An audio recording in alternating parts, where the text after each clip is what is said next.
Welcome to Game Students. Gross and Microscopy Explained. In view of the shortage of time and the fast advancing university exams, I had chosen a couple of slides for the day, which are both intricately interrelated. The first is microfilaria, more in the domain of parasitology and microbiology rather than pathology. However, it is a very frequently asked question.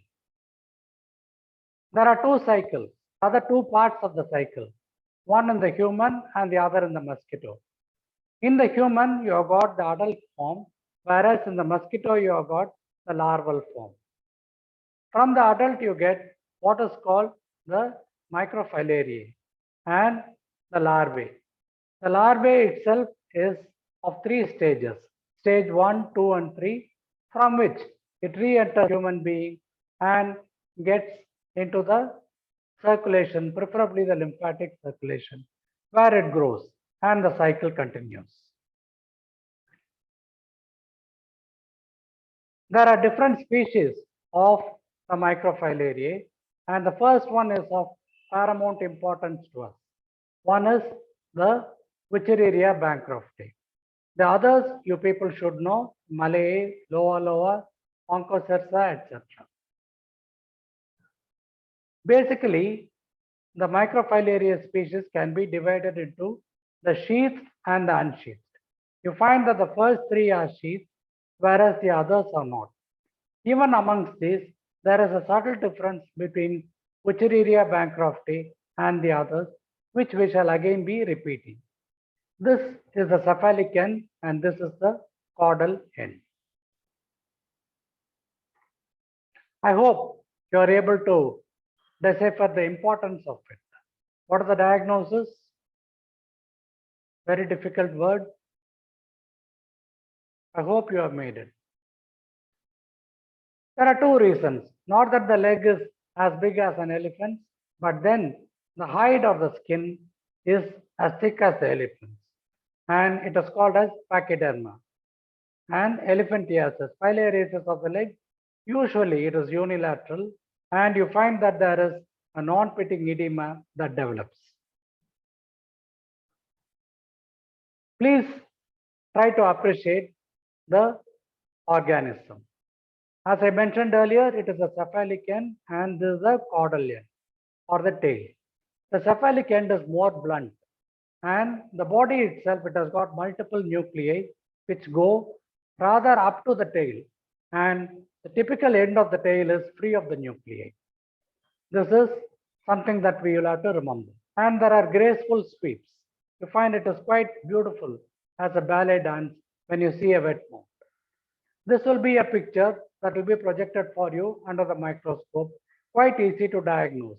A long organism, multiple dots, violetish in color, against a background of RBCs. None other than Wuchereria bancrofti, the microfilaria. So here again, the tail is free of the nuclei and you are able to make it. These are the parts of it, kindly do it. There are some rings called the nerve ring and then the anal port, which we should remember as parts.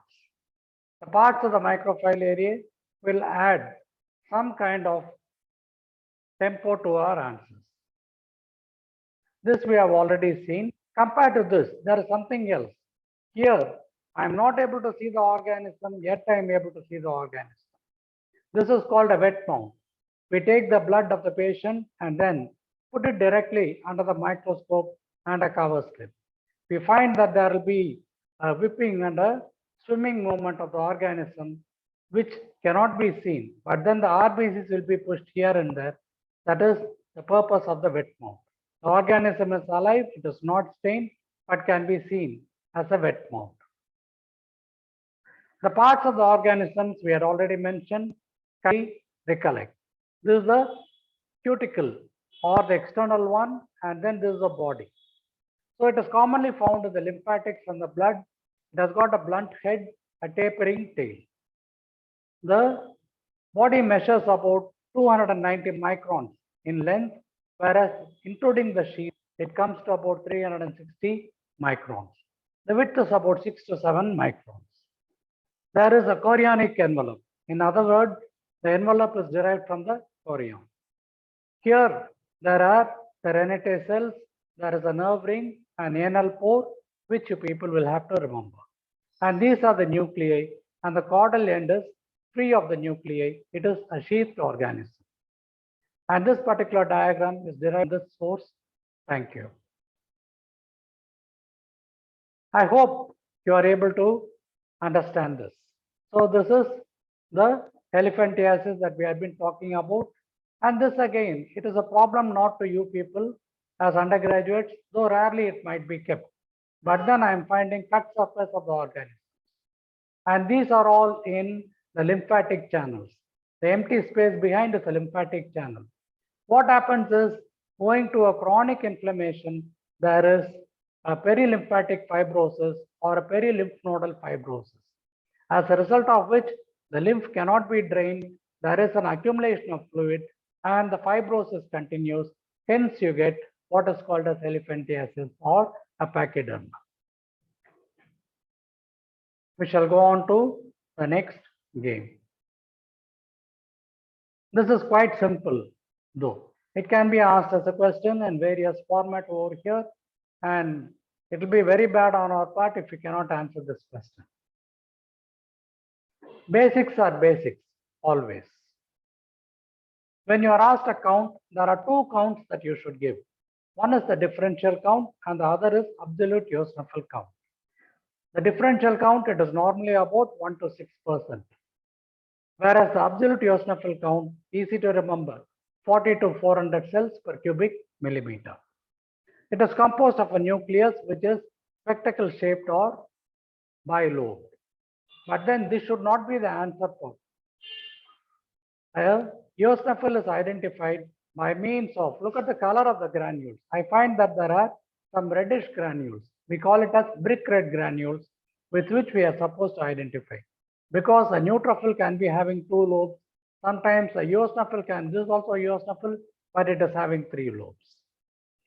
It is usually seen in allergic reactions, and it elaborates a lot of substances such as histamine, eosinophil peroxidase, eosinophil cationic protein, and major basic protein. These are all important in the infestation and the destruction of the parasites. Important in type 1 hypersensitivity as well.